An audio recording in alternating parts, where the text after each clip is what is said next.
Okay. Welcome, everybody. Oh, we are so excited. We have such an amazing guest today, and Anita is going to introduce her in a moment. But first, we wanted to welcome you to our Feng Shui with Anita and Cheryl channel, and specifically our F.L.A.W.C playlist. So, welcome, and Anita, please introduce this incredible young lady you have seated beside you. Well, the young lady I have seated beside me today is my mama. And if it wasn't for her, then, there'd be no Anita and no Anita with Cheryl, obviously, right? Obviously. So yeah, we thought it would be kind of cool to, share a few stories of my mother. And she's had many last names. And so we'll just go by her first name, which is Aldia, Aldia. Okay, that's her first name. And I was, privileged. I guess I chose her, right? I chose her as my mama. Absolutely. And some days I wondered why when I was younger, but it's like, why the heck was I born into this crazy family? And so I am the ninth child And, of 11. and I as Wow. well. And she was the ninth Cool. child of 11. Wow. Wow. Okay. Wow. Yeah. So we come by the 9/11. So, those are our favorite numbers, Of obviously. course. Of So course. it was kind of interesting though. And I always tell people this. So Aldia had 11 children in 13 and a half years. So imagine being 32 years old, 32 years old, 32 years young, and having 11 children. Children. Wow. Yeah. So anyways, it was a little chaotic. But you know what's really interesting? So Mom, our channel is called F.L.A.W.C, F.L.A.W.C, which is an endearment to light workers. And of course, our friend Lee Carroll, gave us or termed, right, that endearment, Fruit Loop and Windchime Club. And it's all about, our awakening, our awareness. When did we, have those aha moments?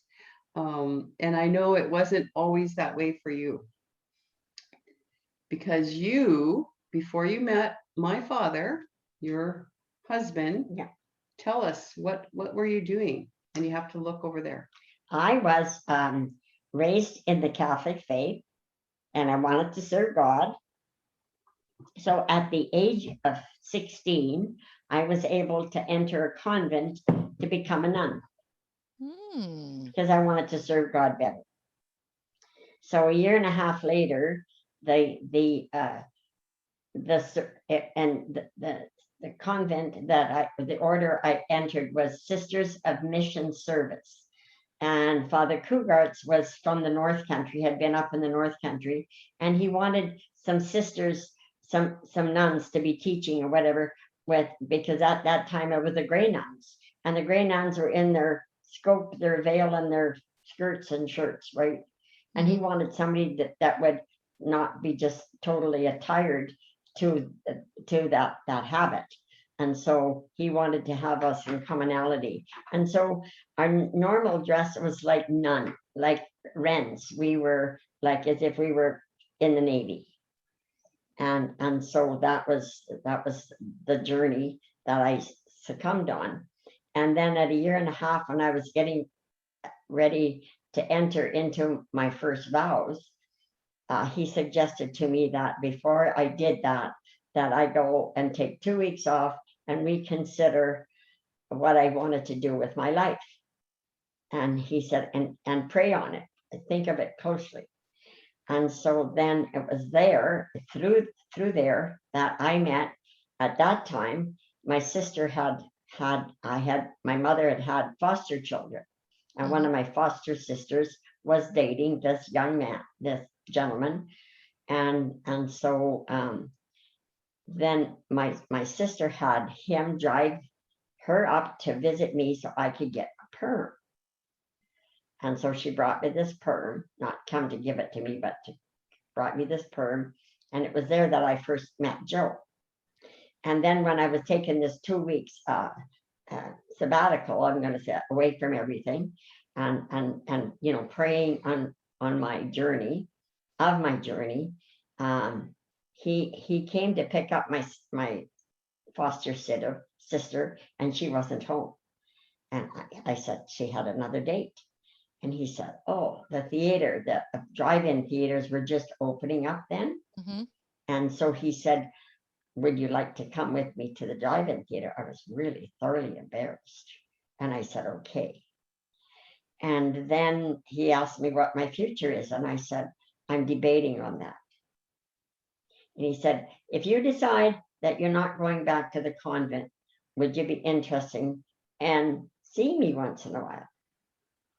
So after I left the convent, I entered our general hospital was giving nurses, you could become a nursing assistant, okay? Like a nursing aid assistant, right? A nursing aid course. So I was taking that at the hospital then after I left the convent. And it was there that I became very good friends with somebody that ended up being Joe's cousin.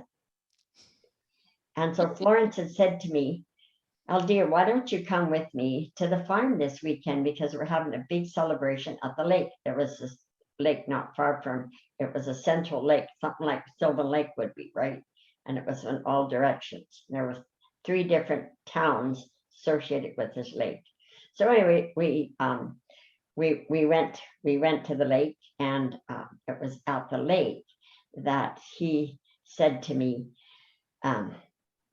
was at this party. And then I went to which became his aunt and uncle, Aunt Georgine and Uncle Frank. They had, I thought, 15 kids. So we went there before we went to this big celebration at the lake. And I thought, this is really fun. This family is like, everybody is kibbutzing, everybody's helping somebody, everybody has a designated job, whatever. And so somebody said to me, well, what do you think of Florence said, what do you think of my family? And I said, I love them. I said, when I get married, I'm going to have 15 kids too. And she went, well, it's not all easy. And the boys had come in from milking. And at those days, everybody worked with horses. We didn't have farm machinery. We had horses.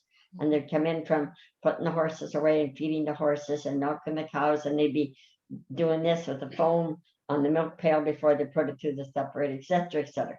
Everybody was just interacted with a happy family. And that's what made me think, I want 15 children. And so that's how you met my father, Joe. Okay. Because his cousin said, if she wants 15 kids, Joe, I think you better be dating. Because my dad wanted a big family as well. Oh, okay. So let's fast forward, because you know we can't do your whole life story in 30 minutes, but it's all good. It's all good. So here you went from being a nun to meeting the love of your life, and you both wanted a big family, and so off you set on your big family. And now I remember growing up in the big family, you know, as a child, that we were you know, we went to church regularly. We knelt and prayed before our meals. We did the rosary. You know, we went to the choir. You were very, very involved. Both you and Dad were very involved with the church. Dad being in the Knights of Columbus, you being in the C.W.L. And so growing up, you know, we had a very strict, I would say, strict Catholic upbringing. And then it's interesting how you went from that to being a Fruit Loop and Wind Chime Club, right? And so there's got to be a story here. There is a story. So let's talk about Mom. what was your first shift or catalyst or switch from your thinking, your belief system as a devout Christian to coming to an awareness or an awakening of metaphysics or the spiritual? I shouldn't say spiritual, because I mean, as a Catholic, you're very aware of the spiritual aspect. But, it's melding that science and spirituality together, which is what we call metaphysics. And so what was your first awareness of that took you away from your strict Catholicism? And it was a very mutual friend's daughter who got involved with reading the first book of Cryon. And so she said, Aldia, you really need to read this book. And I said, what's it about? And she said, I know you need to read it because it has your phone number in it, 9944. And she told me the page. And I went, okay, and what's it about? She said, interesting, like you've never experienced life. So I got into the first book. And then I went like, okay, I'm part of this. But some of it was like, whoa, like really? A little way out there for you. Is that part of it? And then when I allowed my spiritual being, the spirit within me, the God within me, to allow to open up windows and then doors opened, I became aware that life isn't just about loving Christ, it's about loving the whole universe, because the whole universe is involved in this F.L.W.C and Cry and Wind Chimes Club. The whole universe is part of everything that God created. Absolutely. And so I'm just going to butt in here because I know kind of the timelines. And Lee Carroll wrote or was first channeled Cryon in 1989. His first book, called The End Times, was released in 1991, and that's when Aldia found the book. And then, of course, after she read it, she shared it with me. And not only did our Cryon journey begin, and becoming a Cryonite, there's all kinds of stories behind that as well, but also a new awareness or awakening, which then also led you to so many other things. And one of them, I'm just going to say, you are the only person that I know that trained with Melchizedek. Yeah, and I would love to hear, like, I know from what I've heard and from spending time with you in the past, you have had some incredible teachers in your life, Aldia. I have indeed. And I would love to hear a little bit about Melchizedek, what that was like, but also people like Dr. Erik Pearl. I understand you've done as some a matter training of fact, with. I've got my documentations of passing the reconnection. I've got graduated this style. I graduated this time. I graduated this time. And so I traveled for Dr. Erik Pearl after I read his first book. And his first book was, to me, I could laugh out loud at myself in my room and think, oh my goodness, I haven't ever laughed like this in my life, because he had humor, he had commonality, he had common sense, and it became a journey with Erik Pearl, because Erik Pearl, when he found, he was a chiropractor, and when he found that he had this ability to heal, he later realized that what he was doing is he was using the power of Solomon, and the power of Solomon was the blessings over the body. And when he was guided to do that, people left his office after being crippled many years, were straightened and whatever. And so I went into dark. But my biggest, one of my best journeys was the therapy. Concept therapy. Concept therapy. And concept therapy taught us to believe that we need to connect our beingness, our souls, and we're not really taught that in it. I didn't experience it in my faith. I just, my mind was what we went with. But when you fill your life with the journey of Christ and your journey of, pardon me, I'm going to go back, the journey of love, which comes from God. And when you fill your life with that journey of God, it emanates, you share it, you walk it, you talk it, you know it. Right. And so that's what brought me out of into the Fruit Loops, back into spirituality and back into the commonality, because everything is common when you attribute to the universe. And people say, ask the universe, and I say, ask God. God is the universe. God created the universe, and he created us in his image. So we carry a part of God within us, because he created us in his image. So the God in me, like namaste means I honor the God, I honor the God in you, which is of me, which is of love, of peace, and of hope. And when you are in that place in you and I am in that place in me, then we become one. Beautiful. And that's the namaste right. term. And it's very, very, very powerful. Absolutely. Completely agree. So which training or who did you connect with first, Melchizedek or Dr. Erik Pearl? Dr. Pearl, Melchizedek first, right? Melchizedek. Okay. Because and what was that like? I was studying, and Melchizedek just happened in the concept therapy. Oh. Okay. And the concept therapy teaches you to know who you are. And some of the best teachers were Bob Proctor, were other ones, but Bob Proctor was because he taught body talk and body language. And so then, and I know this from certainty, as we speak, we create, because it's a spoken word that God used when he created the universe. And he created this, and he said, this is good. So our spoken word, we have to be conscious of what we say or how we say it, because this is a term that I learned years and years later from my grandson, Mason. We were in Mexico, in a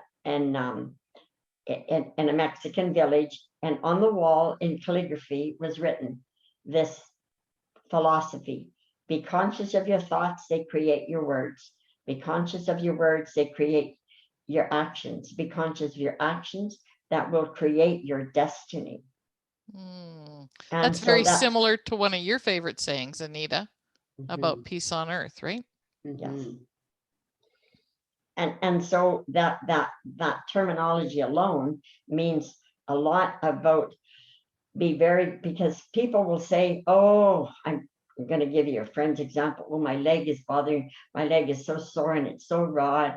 And I say, I'm going to say the name, okay? And I say to her, what you're doing is that you're opening up that journey. That is not going away, because you're claiming it's yours. Every time you say, this is bothering me, it's yours. You're not letting go of it.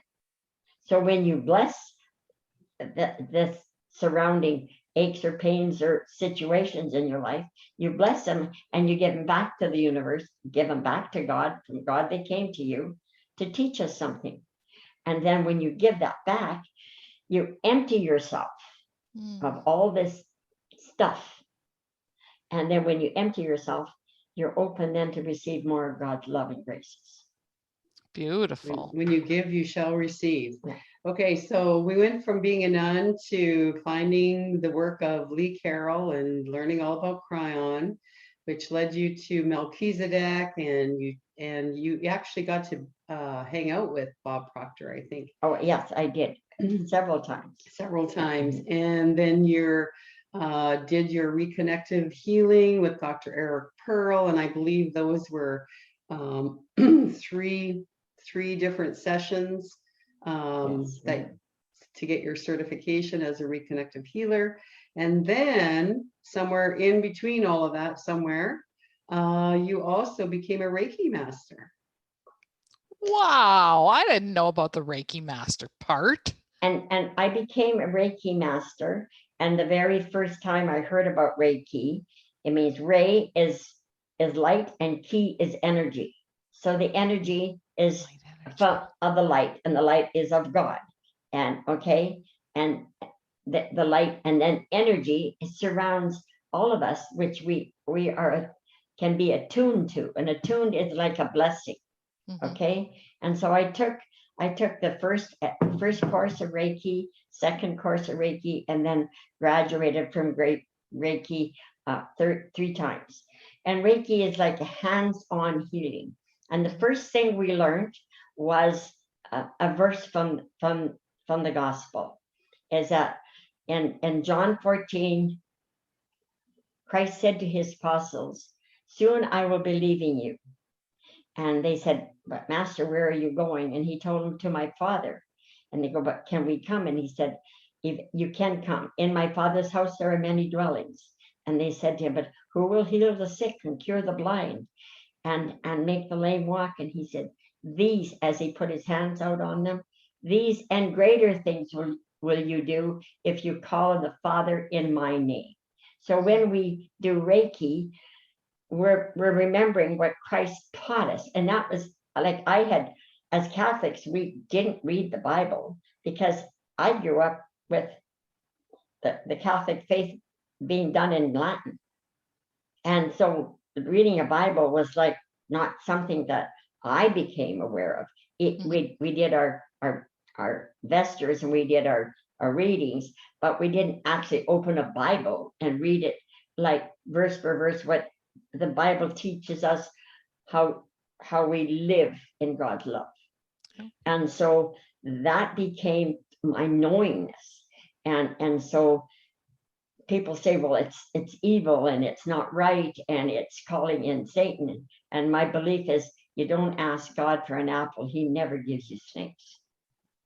And so, but when you call on God to help heal, you're doing what he said. He's leaving his spirit. I give you my spirit to do this. So I learned profoundly that I could do, and I'm going to give you one of my very first examples. I had been asked to go to cook in a cattle ranch in the Aleutian Islands. And after being there 3 months, I was there for 7.5. One of our very young cowboys, a Texan cowboy, had got gored by a bull. The bull had, because they were starting to butcher the animals, and this bull went absolutely berserk, had big Texan horns on it, and it flipped up the panels, and it tossed Joe around like he was a rag doll. And then the only way he got away from the bull is he rolled under a vehicle that was there. He rolled under the truck, and he was gored, bleeding. His head was smashed in, and he was, pardon my expression, but my true expression, he was full of bullshit. That he rolled in it. He was manured in it. And so they brought him into my kitchen, set him up on one of the tables, and then we cut his clothes off of him. And I proceeded to wash where we could. And his head he was bleeding from his eyes, his ears. He was bleeding in the mouth and his nose. He was basically, his head was smashed in. And so all I did is I thought, Heavenly Father, the only thing I can do is I send him Reiki. I put Reiki around him like this and just send him the love of Reiki, and said, this is my only gift. My gift is of prayer. My gift is of God's healing from him to me. And I surrounded him with light. Then we called it, by that, Medivac came in. Our island, we had an airport, like a landing strip, but we also had where the planes could come in, they're amphibia. So they came into the landing strip, took them to Dutch Harbor. Dutch Harbor was only an hour away from where we were at Fort Glen. And then Dutch Harbor medevaced him all the way to Anchorage, which was an hour to Dutch Harbor. No doctors in Dutch Harbor, but there were like nurses, nurses that could do a prescription and do, they could send you to specialists. And so one nurse accompanied him on that journey to Anchorage. And when they got to Anchorage, the doctors couldn't not believe all his bleeding had stopped. Wow. All his bleeding had stopped. And since then, I have discovered I didn't for the, I'm going to say 3 years before I knew that this actually had happened to Joey, that his bleeding had stopped. Wow. And the doctor said, we don't understand. A miracle. We don't understand how this could have possibly have happened, because he should have bled to death just getting to Dutch Harbor. And so Ray is of the light of God, and Ki is of the energy that you ask of God, and it comes in. And I've been told that it's negative, it's da da da, and I say to somebody, that's your knowingness. This is my experience. That's a wonderful story. Wow. And you know, there's a whole other story about her being on the Aleutian Islands and cooking for this cattle rancher. And you know, there's actually a book that's being written about that experience right now. But there's a really cool story there too. When you were on that remote ranch cooking, and you had the opportunity to go to Anchorage, Alaska, and see somebody that you absolutely fell in love with. What's his name? Greg Braden.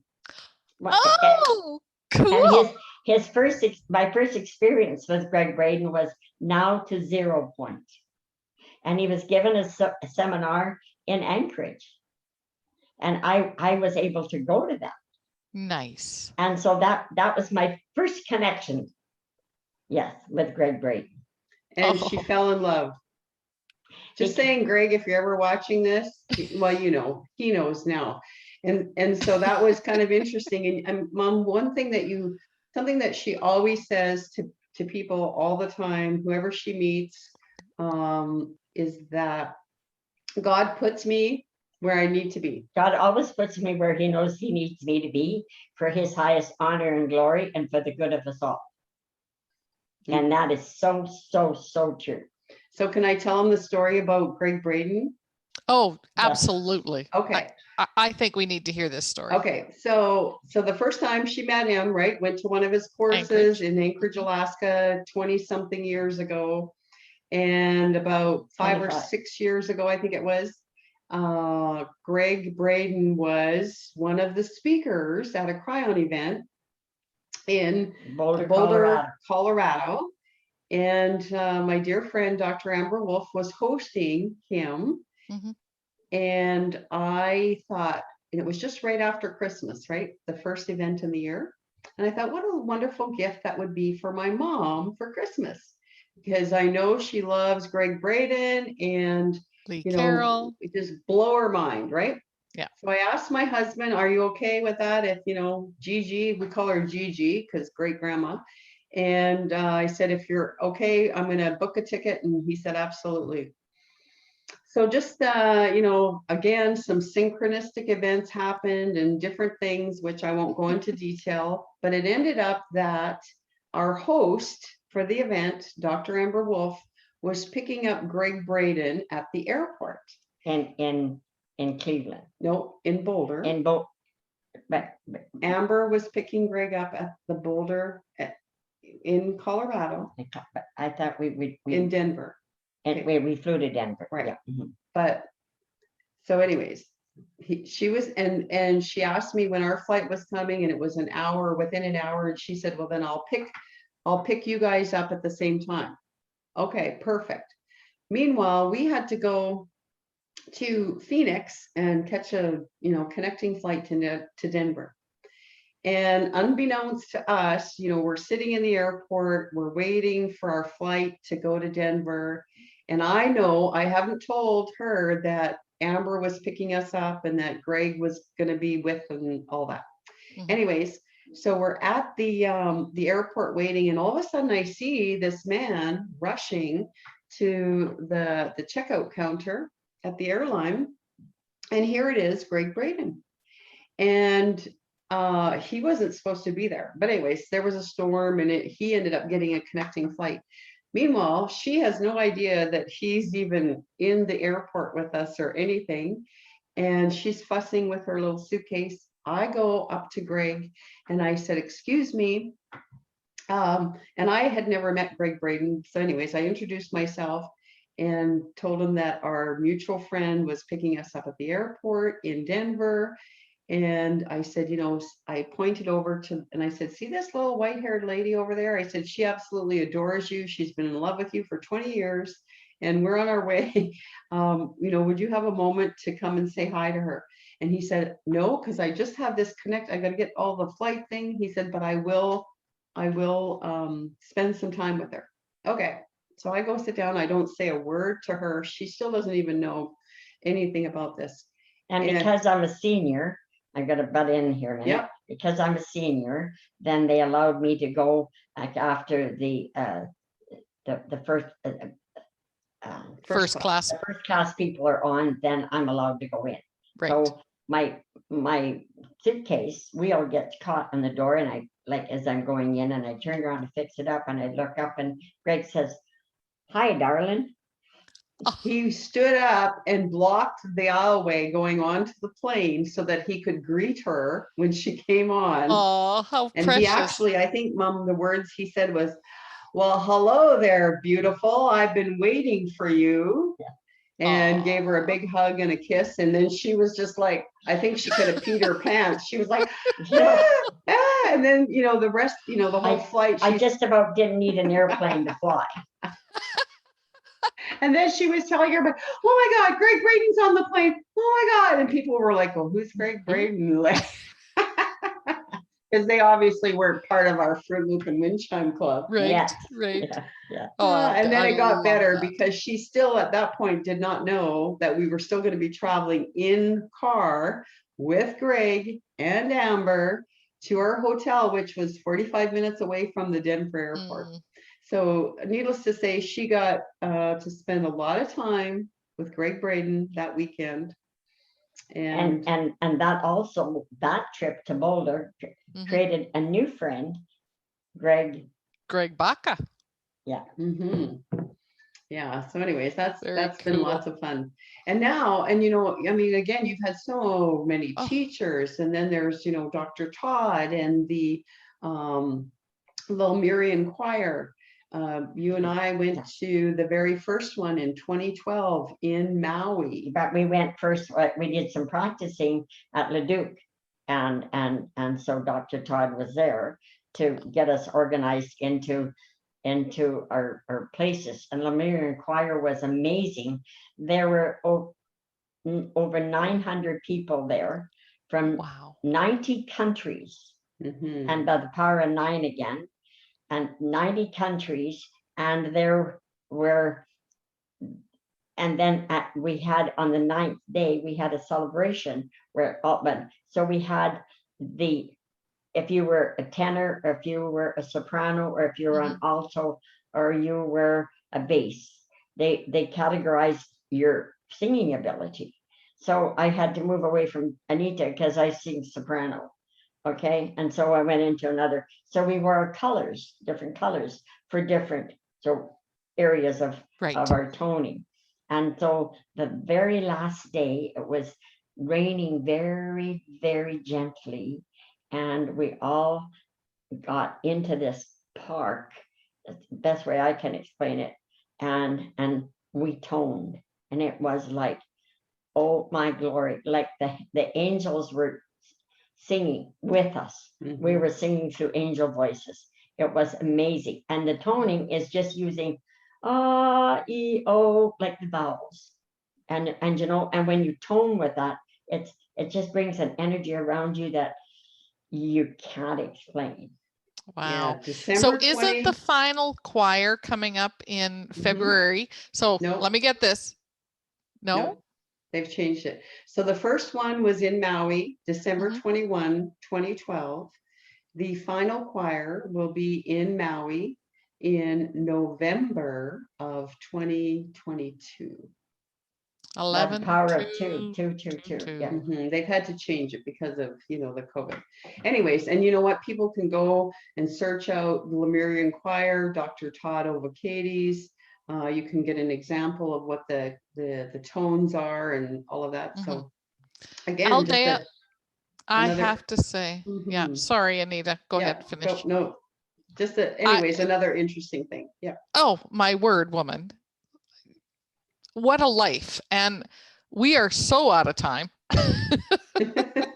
We knew we were going to run a little longer, but I wonder if we shouldn't have this incredible young lady back again for a part 2 and hear some more of these incredible stories. Because I have miracle stories. One of my friends called it synchronicity, and I call it miracle. Miracles. Oh, well, that's a perfect note. Talk about a cliffhanger. To end this on Aldia, Gigi, Gramma Al, what a blessing. Thank Anita, you. what a blessing.